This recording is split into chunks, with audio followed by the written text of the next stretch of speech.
మత్తయి సువార్త 1వ అధ్యాయము. అబ్రహాము కుమారుడగు దావీదు కుమారుడైన యేసు క్రీస్తు వంశావళి.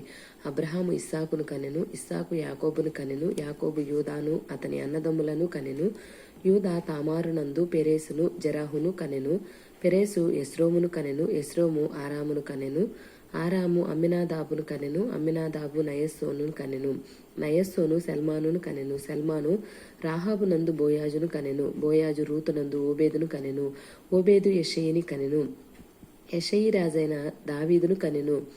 ఉరియా భార్యగా నుండిన ఆమె యందు దావీదు సొలొమోనును కనెను, సొలొమోను రెహబామును కనెను, రెహబాము అబియాను కనెను, అబియా ఆసాను కనెను, ఆసా యెహోషాపాతును కనెను, యెహోషాపాతు యెహోరామును కనెను, యెహోరాము ఉజ్జియాను కనెను, ఉజ్జియా యోతామును కనెను, యోతాము ఆహాజును కనెను, ఆహాజు హిజ్కియాను కనెను, హిజ్కియా మనష్షేను కనెను, మనష్షే ఆమోనును కనెను, ఆమోను యెషీయాను కనెను. యూదులు బబులోనుకు కొనుపోబడిన కాలంలో యెషయా యెకొన్యాను అతని సహోదరులను కనెను.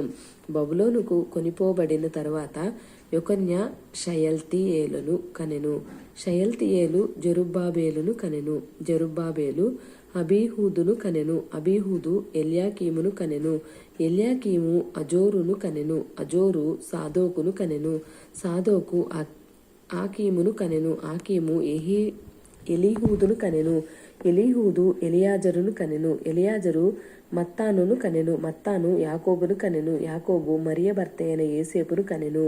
ఆమె యందు క్రీస్తు అనబడిన యేసు పుట్టెను.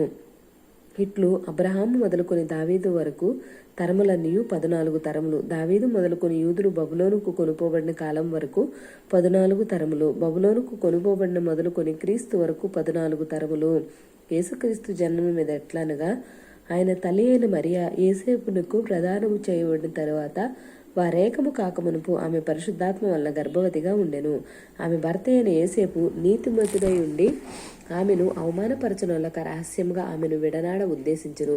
అతడు ఈ సంగతులను గూర్చి ఆలోచించుకొనుచుండగా, ఇదిగో ప్రభువు దూత స్వప్నమందు అతనికి ప్రత్యక్షమై, దావీదు కుమారుడైన యేసేపు, నీ భార్య అయిన మరియను చేర్చుకొనుటకు భయపడకుము. ఆమె గర్భము ధరించినది పరిశుద్ధాత్మ వల్ల కలిగినది.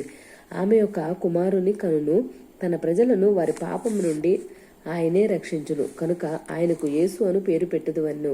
ఇదిగో కన్యక గర్భవతి కుమారుని కనును, ఆయనకు ఇమ్మానుయేలను పేరు పెట్టుదురు అని ప్రభువు తన ప్రవక్త ద్వారా పలికిన మాట నెరవేరినట్లు ఇదంతయు జరిగిను. ఇమ్మానుయేలును పేరుకు భాషాంతరమున దేవుడు మనకు తోడని అర్థము. యేసేపు నిద్ర మేలుకొని ప్రభువు దూత తనకు ఆజ్ఞాపించిన ప్రకారం చేసి తన భార్యను చేర్చుకొని ఆమె కుమారుని కను వరకు ఆమెను ఎరుగుకుండెను. అతడు ఆ కుమారునికి యేసు అను పేరు పెట్టెను. ఆమేన్.